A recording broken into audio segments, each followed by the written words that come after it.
नमस्कार दोस्तों, आज हम आपको सुनाएंगे विष्णु भगवान की कहानी। एक बार की बात है, नारद जी विष्णु भगवान से मिलने गए। भगवान ने उनका बहुत सम्मान किया। जब नारद जी वापस गए तो विष्णु जी ने कहा, लक्ष्मी, जिस स्थान पे नारद जी बैठे थे उस स्थान को गाय के गोबर से लीप दो। जब विष्णु जी यह बात कर रहे थे तब नारद जी बाहर ही खड़े थे।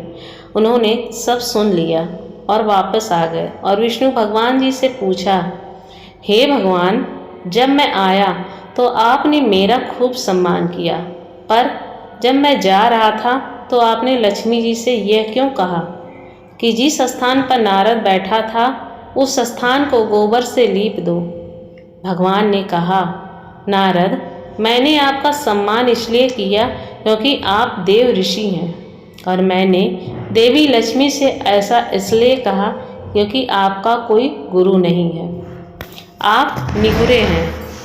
जिस स्थान पर कोई निहुरा बैठ जाता है तो वह गंदा हो जाता है। यह सुनकर नारद जी ने कहा, हे भगवान, आपकी बात सत्य है, पर मैं गुरु किसे बनाऊं? नारायण बोले, नारद, धरती पर चले जाओ, जो व्यक्ति सबसे पहले मिले उसे अपना गुरु मान लो।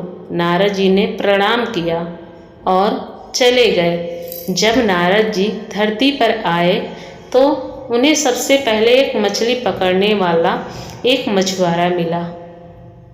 नारद जी वापस नारायण के पास चले गए और कहा, महाराज, वो मछुआरा तो कुछ भी नहीं जानता, मैं उसे गुरु कैसे मान सकता हूँ?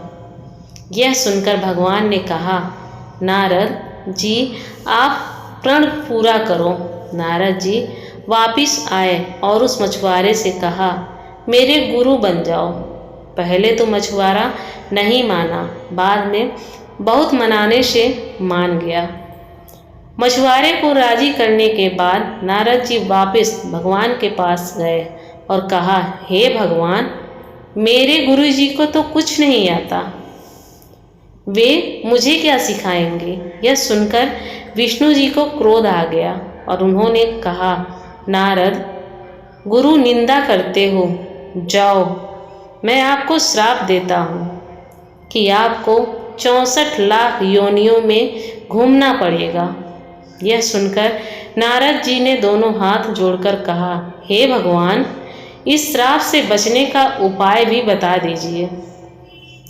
भगवान नारायण ने कहा, इसका उपाय जाकर अपने गुरुदेव से पूछो।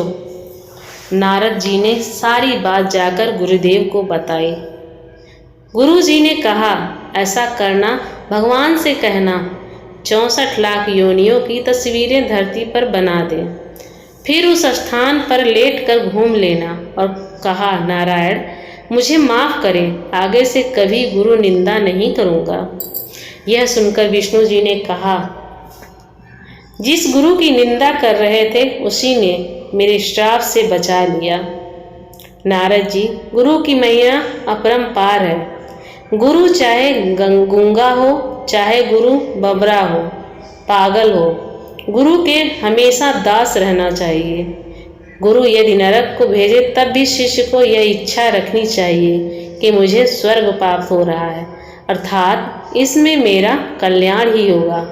यदि शिष्य को गुरु पर पूर्ण विश्वास हो तो उसका बुरा स्वयं गुरु भी नहीं कर सकते। गुरु वचन पर तो विश्वास रखने वाले का उद्धार निश्चित है। जय श्री राधे राधे।